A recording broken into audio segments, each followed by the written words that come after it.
اللہ الرحمن الرحیم، السلام علیکم۔ آپ دیکھ رہے ہیں پروگرام ذیشان کے مہمان۔ ویسے تو عموماً مہمانوں کو ہم اپنے آفس میں بلاتے ہیں، وہ ہمارے مہمان بنتے ہیں، لیکن آج ہماری خوش قسمتی ہے کہ ہم مہمان بنے ہیں، اور ہم مہمان بنے ہیں علامہ اشرف گورمانی صاحب کے، جو صدر ہیں سنی علماء کونسل پاکستان کے۔ آج ہم علامہ اشرف گورمانی صاحب سے ان کے بارے میں جانیں گے۔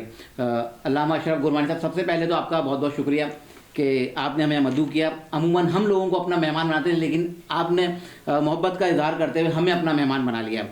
تو علامہ اشرف گورمانی صاحب، سب سے پہلے جو میرے انٹرویو کا جو ایک سلسلہ ہے، سب سے پہلے ہم اپنے جو مہمان ہیں اس کے بارے میں اپنے دیکھنے ناظرین کو بتاتے ہیں۔ تو سب سے پہلے تو آپ اپنے بارے میں بتائیے گا ہمارے دیکھنے والوں کو۔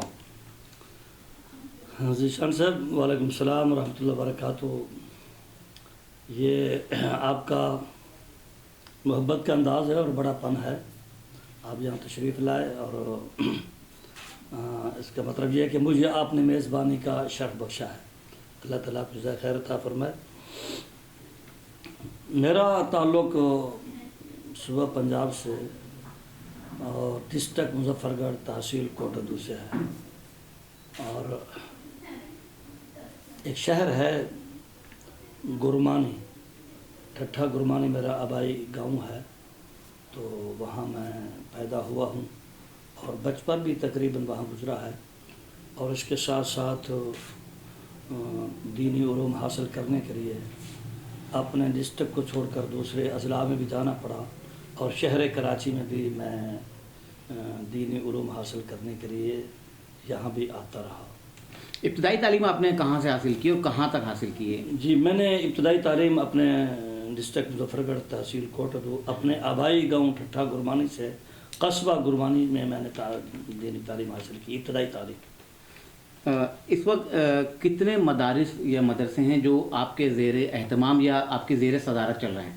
الحمدللہ ثم الحمدللہ، جس علاقے میں آپ بیٹھے ہیں گلستان جوہر میں، یہاں سنی علماء کونسل کے زیر ہے تمام تقریباً 11 ادارے جو دین کی خدمات سر انجام دے رہے ہیں اس گلستان جوہر میں۔ اس سے ہٹ کر کم و پیش تقریباً کوئی 17 ادارے جو سنی علماء کونسل کے زیر ہے تمام دین کی خدمات سر انجام دے رہے ہیں۔ اچھا، ایک مزاحیہ سوال ہے، تو اس میں تھوڑا سا مجھے بتائیے گا کہ مولوی حضرات جو ہے زیادہ تر مشہور ہیں کہ ان کو شادی کی سنت یاد رہتی ہے، آپ کی کتنی شادیاں ہیں؟ میری آپ خوش قسمتی کے ہیں، یا اگلا جملہ آپ خود ہی ارشاد فرما سکتے ہیں۔ میری الحمدللہ ایک ہی شادی ہے، اور انشاءاللہ یہ ایک ہی رہے گی۔ اچھا، ماشاءاللہ سے کتنے بچے ہیں آپ کے؟ الحمدللہ میرے 7 بچے ہیں جی۔ اچھا، ویسے پوچھنے والی بات تو نہیں ہے، ساری اولادیں ہی والدین کو پیاری ہوتی ہیں، آپ کو اپنی اولادوں میں سب سے زیادہ کس سے محبت ہے؟